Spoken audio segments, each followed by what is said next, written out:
위험하다고 이렇게 막 나왔었어요. 어저께 우리 한금수 어머니께가 전화를 드려봤어요. 빗속에 어떻게 사시나 해서 전화를 드렸더니 아들에게 서울에 아드님에게 가 계시고 이를 피해서 이제 도망을 가신 거예요. 그런데 걱정이 있다고 그러고 무슨 걱정이냐고 그러더니 개밥을 주고 왔는데 며칠 됐는데 내가 어떻게 살아있는지 걱정이고 지하실에 비만 오면 지하실에 물이 차는데 그 물이 어떻게 되는지 걱정이고 그래서 제가 가봤습니다.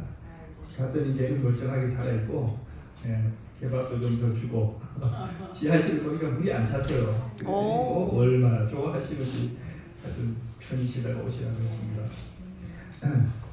자, 빗속에 여러 가지 단돌이 잘 하시고 어려움 겪지 마시기 바랍니다.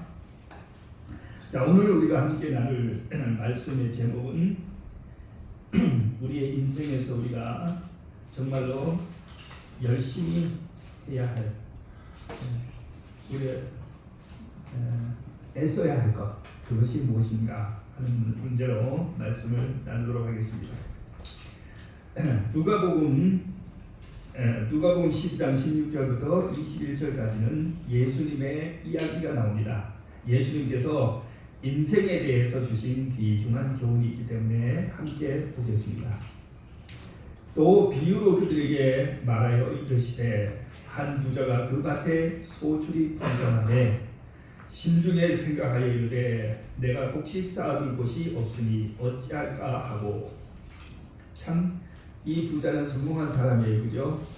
곡식을 쌓아둘 곳이 없어서 걱정을 하고 있습니다. 또 이르되 내가 이렇게 하리라. 내 곡간을 헐고 더 크게 짓고 내 모든 곡식과 물건을 거기 쌓아두리라. 또 내가 내 영혼에게 이르되 영혼아 여러 해 쓸 물건을 많이 쌓아두었으니 평안히 쉬고 먹고 마시고 즐거워하자. 이분은 노후 대비가 아주 잘 되어 있는 사람입니다. 그죠? 젊어서 많이 벌어서 잔뜩 쌓아놨으니 그 당시에는 뭐가 없었냐면 은행이 없었겠죠. 요즘은 은행이 있으니까 은행에다 다 예치를 하지만 이 사람은 별 수 없이 창고를 짓고 자기가 만든 거 번 거 전부 다 창고에 갖다 집어넣고 뭐 했어요? 여러 해 쓸 물건을 많이 쌓아두었으니 그러니까 노후 대비가 잘 되는 겁니다. 여러분 오늘 이렇게 노후 대비가 잘 되신 분 계십니까? 한 10년 동안 일을 한 개도 안 해도 나 먹고 살 수 있다. 준비되신 분 계세요? 없죠. 그러니까 예수님께서 지금 말씀하신 이 사람은 우리가 흔히 볼 때 이 세상에서 제일 성공한 사람입니다. 어때요? 그러시죠? 지금 먹고 쓸 것도 있고 몇 년 동안 먹고 쓸 것도 있어요. 그러니까 노후가 편안한 겁니다. 성공한 인생입니다. 자, 그 다음에 20절 보겠습니다. 하나님은 이르시되 어리석은 자여. 하나님 뭐라고 평가하셨어요? 어리석은 자여, 이 바보야. 오늘 밤에 내 영혼을 도로 찾으리니. 야, 오늘 밤에 내 영혼을 도로 찾으리니. 그러면 네 준비한 것이 누구의 것이 되겠느냐. 21절 예수님께서 딱 인생에 대해서 가장 중요한 말씀을 주셨는데 자기를 위하여 재물을 쌓아두고 하나님께 대하여 부여하지 못한 자가 다 이와 같다. 자기의 육신을 위해서는 먹고 살 것을 충분히 준비해서 정말 걱정이 없다고 하지만 그러나 하나님께 대해서는 뭐하지 못한 부여하지 못한 영적으로 빈곤한 사람들의 삶이 어떤 것인가. 유대인의 탈무드에 나오는 이야기가 이런 이야기가 하나 있어요. 한 스승이 이제 위대한 랍비가 스승이 이제 임종을 받았어요. 이제 돌아가시기가 꼭 얼마 안 되니까 제자들이 다 모였습니다. 많은 제자들이 모여가지고 선생님께 이제 마지막으로 그럼 우리가 뭔가를 좀 돌아가시기 전에 좀 배우자. 그래서 이제 질문을 해요. 선생님한테 뭘 물어볼까? 그 다음에 질문하기를 선생님 인생이란 무엇입니까? 이 스승, 이 지혜롭고 위대한 스승님이 이제 인생을 다 살고 돌아가실 테니까 이분은 뭘 대답할 수 있겠다? 인생이 무엇인지 대답할 수 있겠다. 그렇게 해서 묻습니다. 선생님, 스승님, 인생이란 무엇입니까? 한 말씀만 해주시고 가십시오. 그랬더니 선생님이 다 죽어가는 목소리로 수석 제자가 와서 귀에 이제 다 올려주죠. 그가지 귀를 대고 선생님 말합니다. 인생은 찻잔과 같다. 뭐가 같아요? 한 잔의 찻잔과 같다. 그 제자들이 모여서 수군거리면서 도대체 무슨 말씀을 하신 거야? 무슨 뜻이야? 아무리 토론을 해도 도저히 깨달을 수가 없어요. 그래서 다시 물어보자. 그래서 또 제자를 뽑아가지고 수석 제자가 가가지고 선생님에게 묻습니다. 선생님, 방금 말씀이 너무 어려워서 우리가 무슨 뜻인지 깨닫지 못하니까 좀 더 쉽게 말씀해 주십시오. 그랬더니 스승이 그래? 그러면 인생은 찻잔이 아니라고 해라. 그랬어요. 이 말은 뭐냐? 정답이 없다는 것입니다. 인생은 무엇이냐? 인생은 무엇이다라고 정확하게 얘기해 줄 사람이 아무도 없습니다. 인생을 다 산 사람도 뭐 할 수 없어요? 아무도 대답을 해줄 수가 없어요. 유시민 선생님, 유시민 잘 아시죠? 그분이 인생에 대해서 강의를 했는데 제가 들어보니까 이분이 그래요. 인생은 원래 아무 의미가 없다. 근본적으로 허무한 것이다. 제가 보면서 똑똑하네. 네. 괜히 뭐라고 자꾸 중얼거리면 뭐가 되는데 엉터리가 되는데 근본적으로 답이 없다는 거예요. 허무하다는 것이요. 그러면서 하는 말이 인생의 의미라고 하는 것은 각자가 부여하는 것이지 원래부터 누가 만들어 놓은 거 없다 이거죠. 인생은 당연히 허무합니다. 왜냐하면 내 인생을 내가 시작한 게 아니기 때문에. 그죠? 이 세상에 여러분, 이 세상에 태어나신 분들 중에서 자기 인생 자기가 시작한 사람 누가 있습니까? 없죠.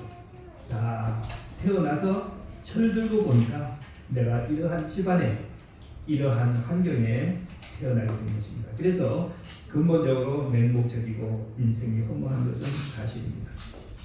자, 그러면 이 인생의 의미를 부여해주고 이 인생을 내가 어떻게 살 것인가, 그것을 이제 내가 정의해야 되는데, 여러분은 이 세상에서 무슨 일이 가장 가치 있다고 생각하십니까?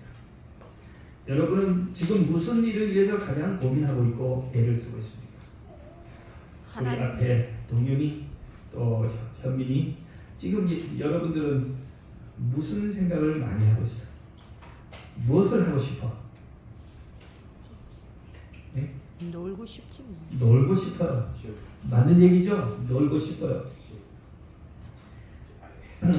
자, 어떤 농부의 이야기, 제가 어릴 때 들었던 것을 기억을 정확하게 못하는데 어떤 어부 같아요. 어부가 가난한 어부가 바닷가에 가서 낚시를 했더니 잉어가 한 마리, 잉어가 두 번째가 한 마리가 걸렸어요. 고기가 걸렸어. 그래서 그 고기를 잡아가지고 아이고 좋다, 오늘 저녁에 반찬을 먹어야지 하고 이제 잡아가려고 하니까 이 물고기가 말을 해요. 어부님 제발 불쌍히 여기서 저를 좀 살려주세요. 저를 살려주시면 3가지 소원을 들어드리겠습니다. 그래서 이 어부가 하도 신기하기도 하고 또 3가지 소원을 욕심이 나고 해서 그래 알았어 하고는 풀어줬어요. 물고기를 풀어주고 집에 와서 부인한테 얘기를 했어요. 내가 오늘 좋은 그지 예쁜 물고기 한 마리 잡았는데 이 물고기가 이렇게 살려달라고 얘기를 해서 3가지 소원을 들어주겠다고 하니까 내가 그거 해주겠다. 풀어줬다. 네. 자, 그래서 이제 그러면 우리가 3가지 소원을 한번 말을 해보자고. 3가지 소원을 한번 해서 뭐 믿거나 말거나, 그죠? 손해볼 거 없으니까 3가지 소원을 한번 말해보자. 근데 남자가 지금 이제 막 바깥에 돌아왔으니 배가 너무 고프니까 뭐라고 그러냐면 아유 햄버거 먹고 싶다. 그랬어요. 아니 그렇게 생각 없이 지금 아무 생각 없이 햄버거가 먹고 싶다, 배고프다 그랬더니 갑자기 눈앞에 뭐가 딱 생겼어요. 햄버거 하나 딱 생긴 거예요. 아 진짜네. 정말이네. 근데 이 여자가 보니까 화가 났어요. 부인이 보니까. 아니 지금 세 가지 소원을 지금 이 큰 소원을 지금 부려야 되는데 지금 고작 뭐예요? 햄버거 한 개를 지금 들어가지고 소원이 하나 뭐였어요? 소원이 하나 날아가 버렸어요. 그래가지고 이 부인이 진짜 한심한인가 그러면서 남편을 보고 이 딸이 그까지 뭐야? 햄버거는 당신 코에다 갖다 붙어라 그랬어요. 아이고. 그랬더니 진짜로 햄버거가 어디로 가서? 아니 남편 코에 가서 탁 달아붙어 버렸어요. 아이고 큰일 났다. 둘이서 햄버거를 떼라고 아무리 해도 이게 코에서 떨어지지 않는 거예요. 어떻게 해야 될까요? 마지막 소원 하나 남아있어요. 마지막 소원 하나 남아있어요. 햄버거를 띄워달라. 떨어지시오. 햄버거 떼주시오. 아이고. 그렇게 해서 세 가지 소원이 뭐였어요? 다 세 가지 소원이 다 끝나버렸어요. 원점으로 돌아오고 원점으로 돌아왔어요. 여러분 이 부부가 얼마나 어리석습니까? 그런데 알고 보면 여기 앉아 계신 저 여러분도 이 부부 못지않아요. 왜 그러냐? 사람들이 왜 이런 어리석은 실수와 선택을 하느냐? 우리가 잊어버리고 사는 것이죠. 첫째, 인생은 굉장히 짧다는 사실입니다. 인생이 짧은데 사람들은 항상 뭘 생각해요? 멀리 길게 오래 살 것으로 생각합니다. 인생은 짧은데 뭐처럼 생각해요? 천년만년 살 것처럼 계획을 세웁니다. 여러분 어린이들은 우리 동윤이하고 현민이는 왜 저렇게 지금 정신이 없이 놀고 있어요? 적어도 내가 저 앞에서 단상에 서 있는 신목사님보다는 오래 살겠거든. 이런 생각으로 지금 저러고 있어요. 뭐 중요하고 급한 일이 있어도 신목사님 나이 돼서 하면 되지. 이래 생각합니다. 그래서 뭐예요? 기회를 놓쳐. 인생이 얼마나 짧은지요. 어떤 사람이 계산했어요. 평균 수명이 대한민국 평균 수명이 75세라고 합니다. 75세를 인천을 계산을 했는데 3분의 1이 뭐냐면 자는 거야. 잠이에요. 평균 8시간을 자는데 사람이 3분의 1을 잠을 자니까 75년에서 몇 년이 잠으로 날아갔어요? 25년. 25년이 잠으로 날아갔습니다. 몇 년 남았어요? 50년. 50년 남았어요. 그런데 일해야지. 그 다음에요. 사람들이 하루에 3번 밥을 해먹고 하고 먹고 치우고 나가서 회식하고 뭐 하는데 일생에 13년을 쓴답니다. 와. 13년을 뭐 한다고요? 네, 먹는 데 씁니다. 그러시죠? 식사를 준비해야지, 먹어야지, 설거지하고 치워야지. 네. 그 다음에 또 누구하고 그죠? 뭐가 있어요? 회식 있다, 뭐 있다 해가지고 나가 돌아다니고 하다 보면 그렇습니다. 그 다음에요. 청소하고 빨래하고 씻고 화장하는데 7년이 소비됩니다. 사람마다 좀 다르겠지만 이 우리나라 주부들이 일을 하는데 7년을 소비하고요. 그러니까 아까 식사가 13년이고 청소 빨래 화장하는데 7년을 썼으니 20년이 또 날아갔죠. 텔레비전 보고 영화 보고 컴퓨터 게임하고 전화하고 친구 만나고 SNS하고 쇼핑하고 여행 다니는데 12년에서 15년을 보냅니다. 여러분 하루에 텔레비 많이 보시잖아요. 또 영화 젊은 사람들 영화도 좀 보고 그 다음에 또 핸드폰 가지고 뭐 SNS 한다고 뭐 하고 쇼핑도 하고 하잖아요. 자 그렇게 하다 보니까 남은 삶이 별로 없어요. 10년 정도 남았는데 공부가 한 6년 하고 초, 중, 고등학교 공부 한 6년 하고 일을요 13년 합니다. 일을 얼마 정도 한다고요? 13년. 그러니까 이 인생이라는 것이 알고 보면 쪼개놓고 보면 남는 게 한 개도 없어요. 그러네요. 제가 중국에 그 선교한다고 갈 때요. 저 또래 제가 35살을 갔는데 35살 제 또래 그 사람들이 중국에 보내야 중견 간부들을 하고 있어요. 근데 그 사람들이 뭐냐 하면은 보통 이제 20대 중반, 25, 이제 20대 중후반에 뭐 하냐면 중국 사람들은 이제 군대를 의무적으로 안 가니까 대학 졸업하면 취업을 해서 해요. 근데 그 뭐 대학원하고 박사까지 하면요 30 넘어야 나옵니다. 그래가지고 이제 회사에서 일을 한 10년 하면 중견 간부가 돼 있고, 그다음에 우리가 한 10년 있다 돌아왔는데 돌아올 때 보니까 벌써 이 사람들이 2선으로 물러났어요. 이선이 뭐? 2선은 뭐냐, 이제 1선에 제일 앞에서 뭐 중요한 과장 뭐 이런 거 안 하고 이제 뒤로 물러나 앉아 있어요. 그리고 당신 뭐 하냐 하고 그랬더니 5년 있으면 그 퇴직이기 때문에 뭐래요? 퇴직 5년 전에는 다 아무리 높은 자리에도 다 뒤로 물러 앉아가지고 뒤에서 이제 가벼운 일을 한다는 거예요. 퇴직 준비하는. 근데 보니까 중국이 55세가 퇴직이에요. 와. 인구가 많으니까 빨리빨리 보내는 거예요.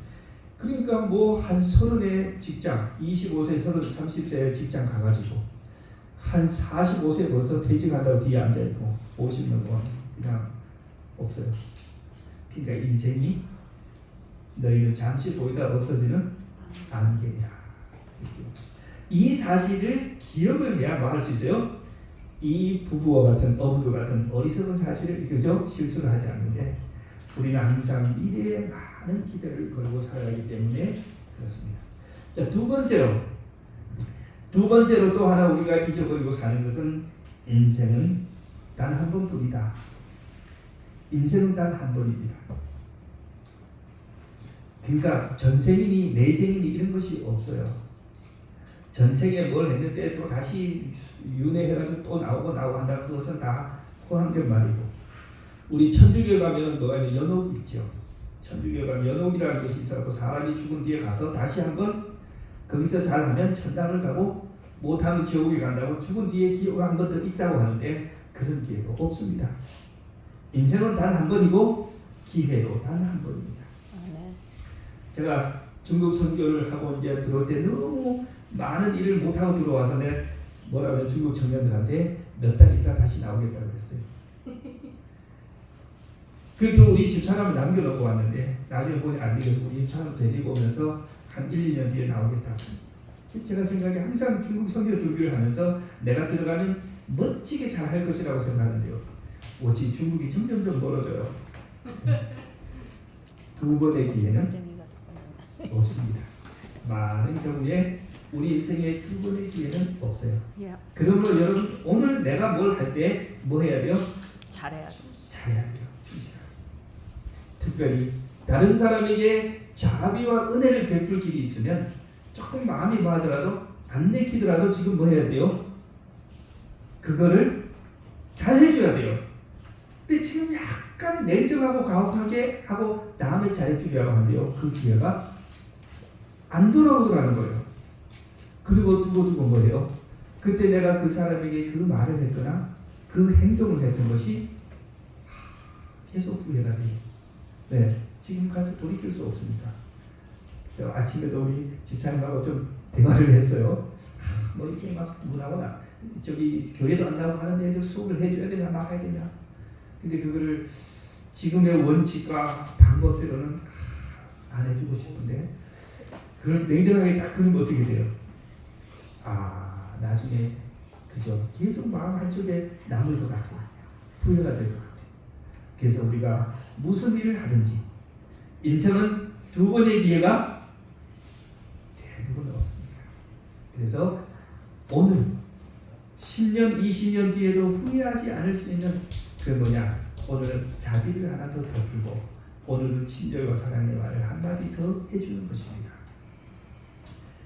세 번째로 우리가 또 잊어버리고 사는 것은 뭐냐, 인생은 내 생각대로 잘 되지가 않는다는 겁니다. 인생이 내가 맘먹고 생각하고 영 쓴다고 해서 잘 안 되더라고요. 우리가 그래서 뭐가 필요하냐, 타인의 도움, 다른 사람의 협조가 필요하고 하나님의 도움이 필요한 것입니다. 네. 그래서 함께 있는, 옆에 있는, 함께 있는 동력자들을 우리가 뭐 해야 돼요? 아프리카 말에 그런 말이 있다고 하죠. 빨리 가려면 혼자 가고 100번 맞아요. 부서들 또 동료들 교회 다 데리고 가려면요 정말 답답한 때가 많아요. 그래요, 안 그래요? 맞아요. 맞아요. 이거 반드시 이렇게 하면 되는데, 이렇게 해야 되는데 번번이 집어내려 보면 결정이 그렇게 안 나요. 그래서 참 답답해요. 또 어떤 부서에서 해야 되는데 안 돼요. 안 해줘요. 빨리 가려면 혼자 가고, 끝까지 가는 오래 가려면 같이. 같이 가. 좀 속이 답답해도 다른 사람을 기다렸다. 그를 설득하고 그와 함께 가야 된다는 것입니다. 이게 뭐냐? 우리 자신의 무지와 연약함을 인정하고 다른 사람의 도움을 협조를 구하고 무릎 꿇고 하나님의 도움을 구해야 우리의 인생에 원하는 것을 성취할 수 있지. 하나님도 다른 사람도 없이 혼자 뭔가 애쓰고 용쓴다고 해서 되는 일은 없습니다. 그 다음에 또 우리가 잊어버린 것 또 하나, 우리가 흔히 쓰는 말 가운데 죽으면 그만이지. 죽으면 모든 부담과 모든 책임에서 다 면제된다고 생각하는데요. 성경을 보면 그때가 시작입니다. 한 번 죽는 것은 정한 것이요, 그 후에는 무엇이 있다? 심판. 그 후에는 심판이 있으리. 우리의 살아생전에 했던 모든 말과 언행에 대해서 하나님께서 언제 심판하시다? 죽음 이후에 불러서 심판하시다. 무덤 속에 있는 자가 다 그의 음성을 들을 때가 오나니 선한 일을 행한 자는 생명의 부활로, 악한 일을 행한 자는 심판의 부활로 나오리라 그랬습니다. 그래서 우리는 항상 무슨 일을 하든지 심판받을 자처럼 그렇게 행동하라 그렇게 하셨습니다. 자, 이제 시간이 많이 갔으므로 제가 좀 요약을 하겠습니다. 우리 인생에서 별로 힘쓰지 않아도 될 세 가지와 꼭 힘써야 할 세 가지, 그것을 말씀드리겠습니다. 첫 번째, 생존의 문제. 잘 먹고 잘 살고 잘 놀고 하는 것은 그렇게 애쓰지 않아도 됩니다. 예. 제가 성경 말씀을 하나 좀 가지고 왔는데요. 자, 성경 말씀 디모데전서 6장 10절. 돈을 사랑하는 것은 정녕 온갖 악의 뿌리입니다. 그래서 어떤 이들은 돈을 쫓다가 믿음의 길에서 떠나 방황하기도 하고 스스로 많은 괴로움을 겪기도 합니다. 돈이 있으면 다 될 것 같았는데 돈이 우리에게 뭘 가져온다고요? 괴로움. 많은 괴로움을 가져온다. 네, 우리 동윤이가 돈을 들고 지금 굉장히 행복해하는데요. 그것이 뭐라고요? 만 원을 들고 있으면 만 원짜리 괴로움, 5천 원 들고 있으면 5천 원짜리 괴로움인 것입니다. 누가복음 12장 15절. 그리고는 사람들 향해 말씀하셨다. 여러분 모두는 정신을 바짝 차리십시오. 예수님 말씀이에요. 탐욕이 여러분을 좀먹지 않도록 항상 경계하십시오. 사람의 생명은 그가 가진 재산에 많고 적음에 결코 달려있지 않습니다. 다른 말로 고치면 사람의 인생은 그가 가진 재산에 많고 적음에 결코 달려있지 않습니다. 어떤 분이 텔레비전 인터뷰하는 걸 봤는데요. 자기가 고향을 떠난 지 한 40년 됐는데 40년 만에 이제 고향을 방문했어요. 고향을 방문해서 장터에 가보니까 옛날 장터 모습이 그대로 있어요. 어릴 때 엄마가 자기를 데리고 가지고 올 장터에 어쩌다 한 번씩 가가지고 그 뭐냐면 짜장면 한 그릇 얻어먹는 게 그렇게 맛있었다는 거예요. 그래가지고 이제 어머니도 돌아가시고 40년의 고향 장터에 가가지고 보니까 그 짜장면 집이 그대로 있어. 야, 그때 그 맛이 생각이 나서 뭐였다는 거예요? 들어가서 짜장면을 한 그릇 먹었어요. 근데 먹으니까 맛이 한 개도 없어. 맛이 한 개도 없어. 왜 맛이 없을까? 짜장면 맛이 변했나? 주인이 바뀌었나? 별 생각을 다 하다가 무슨 생각이 들었냐면 자기가 변했지. 40년 전에 그 가난하고 굶주리던 시절, 그리고 외식이라고는 일치 없던 그 시절에 엄마가 장터에 가서 그 사주던 그 짜장면은 뭐였는데? 꿀맛이었는데 지금 내가 돈도 많이 벌고 사장이 돼서 동양과 서양의 온갖 좋은 음식 다 먹어본 다음에 가서 이분 봐서 배에 기름이 잔뜩 차가지고 짜장면을 먹어보니 뭐하더라? 맞아. 아무 맛을 못 느끼겠다. 음. 여러분, 우리가 돈을 벌면 벌수록 우리의 수준이 높아지면 높아질수록 우리는 뭘 잃어버려요? 인생의 많은 소박한 즐거움과 기쁨을 잃어버리고 사는 겁니다. 미각을 잃어버리고 사는 거예요. 그러니까 얻는 것도 많지만 뭐가 많더라? 잃어버리는 것도 많더라. 예수님께서 그래서 사람의 인생이 자기의 재산에 많고 적음에 달린 것이 아니에요. 인생의 풍요로움은 재산에 달린 것이 아니고 뭐에 달려서요? 우리의 마음에 달린 것이다. 자, 우리가 힘써야 할 것은 뭡니까? 돈을 벌기 위해서 힘쓰지 말고 무엇을 위해서? 하나님의 말씀을 위하여 힘써야 된다. 예수께서 대답하여 이르시되 기록되었으되 사람이 떡으로만 살 것이 아니요 하나님의 입으로 나오는 모든 말씀으로 살 것이라.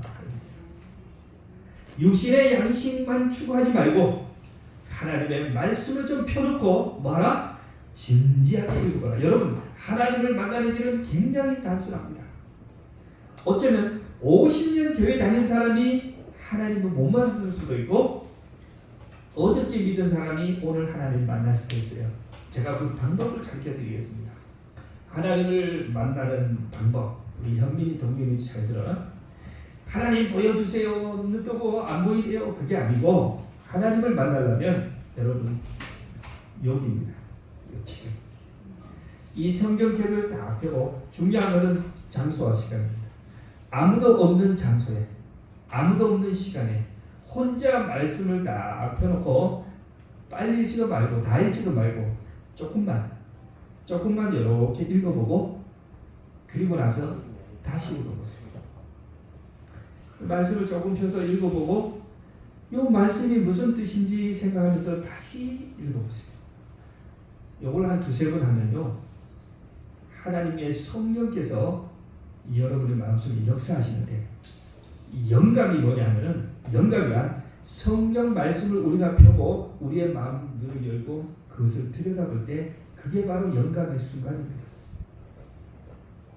모른다고 생각하지 마세요. 오늘 읽은 그 말씀만 무슨 뜻인가 하고 생각을 하면 돼요.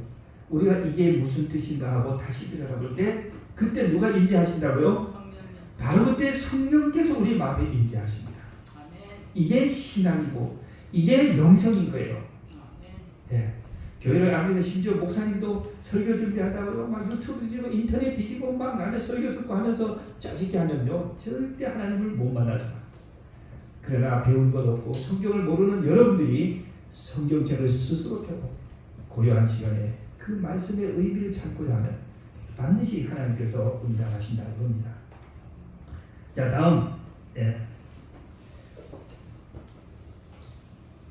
다음으로 우리가 힘쓰지 않아도 될 것. 야, 이거 제가 시간 때문에 간략하게 하겠습니다. 우리가 너무 애쓰지 말아야 할 것이 뭐냐면 가족 사랑입니다. 우리 한국 사람은 너무 가족 중심이에요. 아래로 위로 챙기다 보면 인생이 뭐예요? 다 합니다. 너무 내 가족 챙기지 마시고 할 만큼 하셨습니다. 해줄 만큼 해줬고 할 만큼 하셨어요. 이제 우리의 눈을 어디로? 타인에 대한 관심으로 좀 돌이켜야 합니다. 아멘. 우리 대한민국, 우리의 주변에 지금 우리나라에 체류하는 외국인 500만 명에 거의 육박했습니다. 250만 명 넘은 지가 오래됐고요. 우와. 250만 명 넘은 지가 벌써 오래됐습니다. 내 옆에 있는 이방인들, 장애자도 있고, 병자도 있고, 소외된 이웃도 있고, 내가 아닌 다른, 나의 가족이 아닌 다른 사람, 나와 어떤 관계가 없는 타인에게 우리가 관심을 써야 할 것입니다. 아멘. 제가 오늘 시간이 없으므로 성경 말씀만 읽고 마치겠습니다. 예수님 말씀, 너희가 너희를 사랑하는 자를 사랑하면 무슨 상이 있으리요? 세리도 이같이 아니하느냐?